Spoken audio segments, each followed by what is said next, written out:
It's only advisory. It is only advisory. ಕಡ್ಡಾಯ ಮಾಡಂತ ಪರಿಸ್ಥಿತಿ ನಿರ್ಮಾಣ ಆಗಿಲ್ಲ.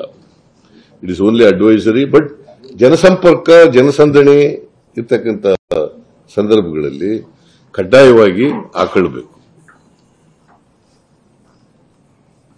ಆಮೇಲೆ ನೀವು ಇದನ್ನ ಓವರ್ ಪ್ಲೇ ಮಾಡಕ್ ಹೋಗ್ಬೇಡಿ, ದಯಮಾಡಿ ನಿಮ್ಮಲ್ಲಿ ಮನವಿ ಮಾಡ್ತೀನಿ. ಓವರ್ ಪ್ಲೇ ಮಾಡಕ್ ಹೋಗ್ಬೇಡಿ ಅಷ್ಟೇ. That is my request in all of you.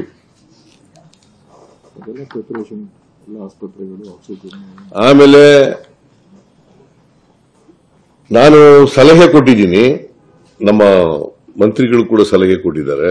ನಮ್ಮ ಪರ್ಟಿಕ್ಯುಲರ್ಲಿ ಹೆಲ್ತ್, ನಮ್ಮ ಮೆಡಿಕಲ್ ಎಜುಕೇಶನ್ ಮಿನಿಸ್ಟರ್ ಇದಕ್ಕೆ ಡೆಡಿಕೇಟೆಡ್ ವಾರ್ಡ್ ಬೆಂಗಳೂರಿನಲ್ಲಿ ಸರ್ಕಾರಿ ಆಸ್ಪತ್ರೆಗಳಲ್ಲಿ ಮತ್ತೆ ಖಾಸಗಿ ಆಸ್ಪತ್ರೆಯವರು ಕೂಡ ಈ ಟ್ರೀಟ್ಮೆಂಟ್ ಮಾಡಲಿಕ್ಕೆ,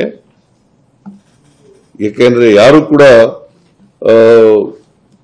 ಈ ಅನಾನುಕೂಲ ಆಗಬಾರ್ದು, ಯಾವ ಪೇಷಂಟ್ಗೂ ಕೂಡ ಅನಾನುಕೂಲ ಆಗಬಾರ್ದು. ಮತ್ತೆ ಅಲ್ಲಿ ಡೆಡಿಕೇಟೆಡ್ ಮಾಡಿದ್ರೆ ಅಲ್ಲಿ ಎಲ್ಲ ಫೆಸಿಲಿಟೀಸು ಇರಬೇಕು. ಎಲ್ಲ ಬೇರೆ ರೋಗಗಳಿಗೆ ಟ್ರೀಟ್ಮೆಂಟ್ ಮಾಡೋಕ್ಕೂ ಕೂಡ ಫೆಸಿಲಿಟೀಸ್ ಇರಬೇಕು.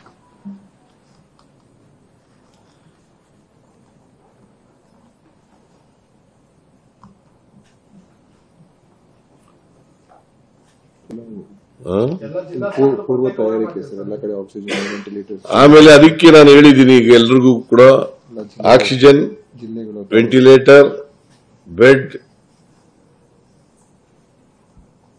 ಇವೆಲ್ಲನೂ ಕೂಡ ಮುಂಚಿತವಾಗಿ ಎಲ್ಲ ತಯಾರು ಮಾಡ್ಕೊಂಡಿರ್ಬೇಕು.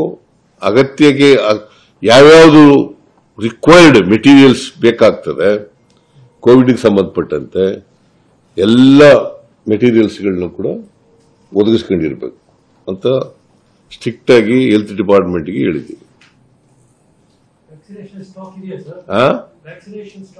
ಇದೆ ಇದೆ ಮಾಡ್ತೀವಿ, ಸಿಗುತ್ತೆ, ಅದು ತಗೋಬಹುದು. ಹಿಂದೆ ಎಲ್ಲ ವ್ಯಾಕ್ಸಿನೇಷನ್ ಗವರ್ಮೆಂಟ್ ಆಫ್ ಇಂಡಿಯಾ ಕೊಡ್ತಿದ್ರು. ಈಗ ನಾನೇನು ಹೇಳಿದ್ದೀನಿ, ಗವರ್ಮೆಂಟ್ ಆಫ್ ಇಂಡಿಯಾ ಅವ್ರು ಕೊಡೋದಕ್ಕಿಂತ ಮುಂಚಿತವಾಗಿ ನೀವು ತಗೊಂಡು ರೆಡಿ ಇಟ್ಕೊಂಡಿರಿ ಅಂತ ಹೇಳಿದ್ದೀನಿ.